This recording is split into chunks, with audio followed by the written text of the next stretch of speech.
So you might have asked yourself by now, why is getting to 10% body fat so difficult? What's the big deal? Can't we all just move more, eat less, go to the gym, keep things simple and just get it done? Well, in this video, I'm going to share with you a couple of reasons that do make getting to 10% body fat quite difficult. And if you're getting there for the first time in your life, these are things you do need to prepare for, because I see a lot of guys that are trying to get to 10% body fat completely underestimate the difficulty of the goal. They're trying to wing it, and that's exactly why they fail, because they're not anticipating the challenges and the obstacles that are going to come in their way. And that's something I want to prepare you for. I'm going to share with you my experience of getting to 10% body fat multiple times. And none of this what I'm going to be talking about here is about some kind of mainstream BS like supplement, waist trainers, quick fixes, all this kind of nonsense. I'm going to keep it real with you. I'm going to tell you exactly what you need to get ready for so you can overcome the difficulties. And by the way, if you're new here, my name is Mario Tomic. If you love to learn about how to get to 10% body fat, how to be there long term, how to stay lean, healthy, and all that good stuff that comes with fitness, nutrition, and personal development, consider subscribing, hit that subscribe button below, and also make sure to enable notifications by hitting the bell icon. And now let's dive into it. So the first reason why getting to 10% body fat is so difficult is that many guys will underestimate the increase in hunger that happens when you're going from 15% body fat to 12% body fat, and then from 12% body fat to 10% body fat. Especially that final leap from 12 to 10, this is where many will get overwhelmed by hunger, overwhelmed by cravings. They will spiral out of control. They're going to start binging, getting into that pattern, and go back up to 15% body fat. And many will actually even just reach 10% for a week or two, and then go out of control and go back up to 15% body fat. And this is that clear case of underestimating the difficulty of the goal, because it's extremely difficult to make that final leap as your body is defending itself, as you have very little amount of body fat left. Now hunger goes up really fast, and if you're not cognizant of every other strategy out there to beat hunger, if you are missing nights of sleep, if you're undercutting your protein for some reason, if you're doing all kinds of random mistakes like that, you won't be able to make that final leap. And many guys will basically take the same approach they use from, let's say, 20% to 15% body fat and try to apply that from going to 15 to 10. And it's not gonna work, because from 20 to 15, yeah, sure, there's a little bit of hunger and it's fine. You drink a little bit more water, you eat a bit more vegetables, and it's totally cool. But from 15 to 10, you're really in for a fight, because your body now is fighting back. And I know personally, when I got to 10% body fat and then even below 10% body fat, it goes primal really fast. Like your sense of smell, you can smell food from further away, you can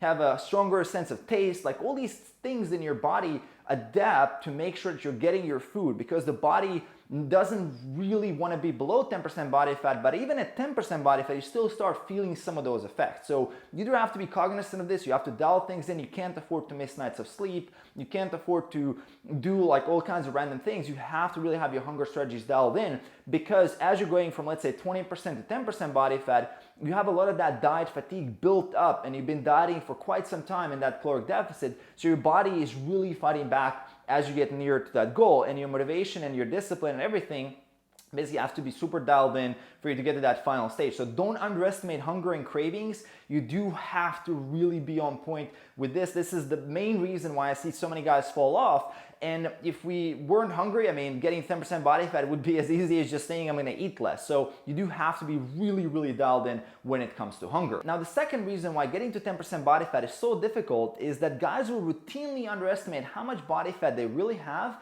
and they're going to underestimate how long the diet needs to be. And if you ask the average gym goer, they're going to tell you they're about 15% body fat. They're all about 15% body fat, while in reality they're about 20 to 25% body fat. So when they're planning their diet, they're thinking about 12 weeks, and once they get to that 12 week, let's say 10 to 12 weeks, they start losing patience, because they see that they're nowhere near their goal physique. And because of that lack of patience, and because mismanaged expectations to begin with, they start making mistakes and they start falling off track. So if this is your first cut to 10% body fat, be brutally honest with how much body fat you really have.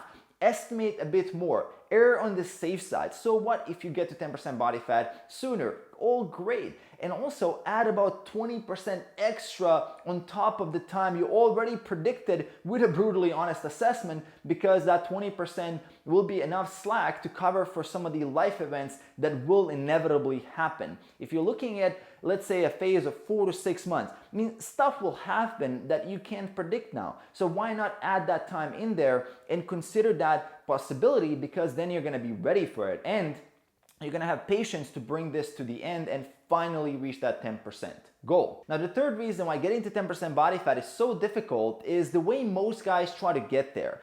And most guys will apply what I call the Frankenstein method. They're basically gonna go out there to a bunch of YouTube channels, a bunch of different blogs, books, or whatever they find, and they're gonna take tips and bits and pieces and try to put them together in one single method.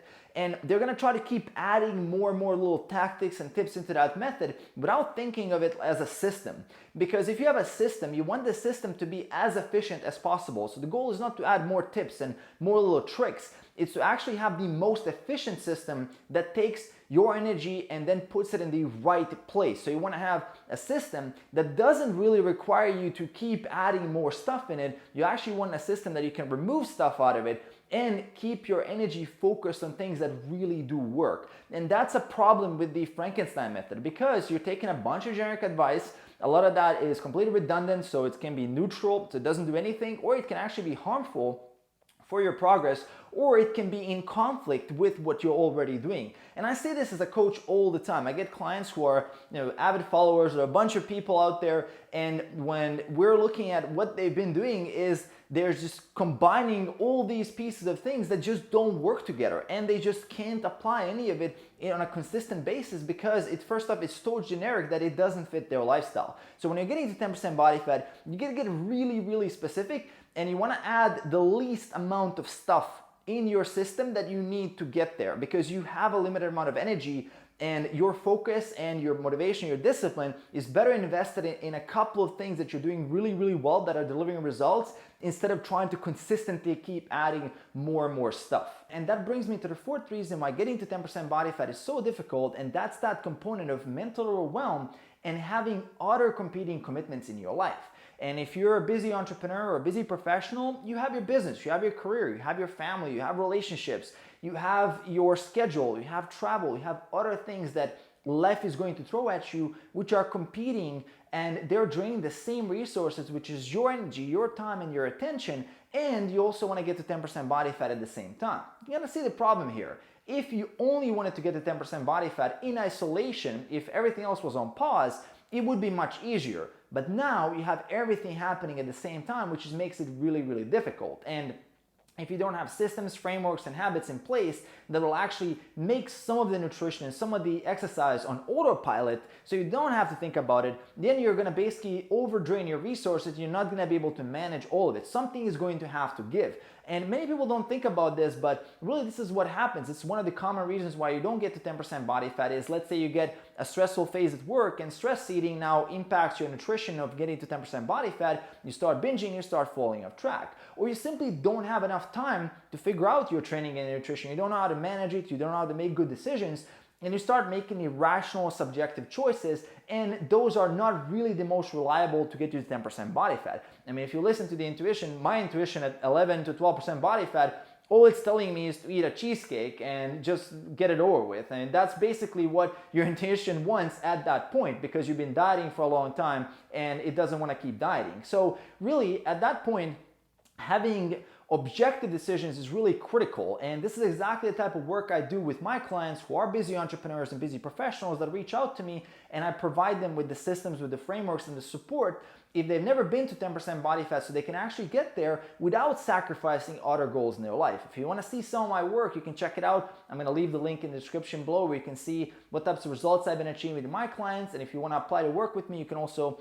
do that on the link in the description below. Other than that, I hope you enjoyed this video. I hope this was helpful for you. I'm going to leave another video here for getting to 10% body fat that I urge you to check out if that's your goal. Other than that, I will see you in that next video.